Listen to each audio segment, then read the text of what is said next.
Les paroles d'un naïf philosophe sénoufo. C'est un livre de 236 pages qui englobe ici la philosophie sénoufo qui est transcrite pour la première fois. Il a été toujours dit que l'Afrique n'écrit pas et beaucoup de sages sont partis avec les connaissances, avec la sagesse. Et donc pour la première fois, nous racontons l'histoire des philosophes que nous appelons les griots. Mais ce ne sont pas des griots pour nous, ce sont des philosophes. Ainsi donc, à la première page, nous disons que la civilisation dans son ensemble est la création culturelle rendue possible et stimulée par l'ordre social. Selon l'historien Will Durant, on peut y distinguer 4 éléments fondamentaux. La prévoyance appliquée à l'économie, l'organisation politique, les traditions morales et la richesse et de la connaissance et du développement artistique.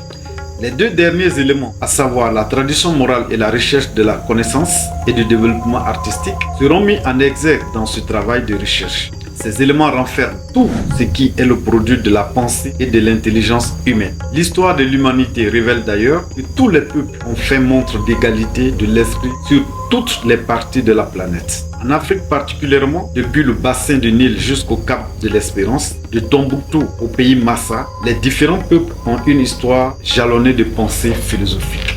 La philosophie de son étymologie grecque est l'amour de la sagesse, c'est-à-dire la propension qu'a l'homme de se questionner pour comprendre et expliquer sa nature, sa culture et son action, mais aussi les phénomènes du monde qui l'entoure, les changements ou les bouleversements qu'il subit au fil des siècles. Dans cette perspective, quel peuple ou quelle société n'a ni de sagesse ni morale? Et pourtant, on a longtemps nié à l'Afrique noire sa capacité à philosopher. N'est-ce pas en partie à cause de son retard sur la civilisation de l'écriture? En effet, la pensée africaine n'est pas allée au-delà des océans parce que certainement, elle manque de traces écrites. N'est-ce pas cette veine d'idées qu'Amadou Hampâté-Bâ affirmait? En Afrique, quand un vieillard meurt, c'est toute une bibliothèque qui brûle. Faute d'écriture, le continent a perdu beaucoup de connaissances contenues dans la mémoire humaine.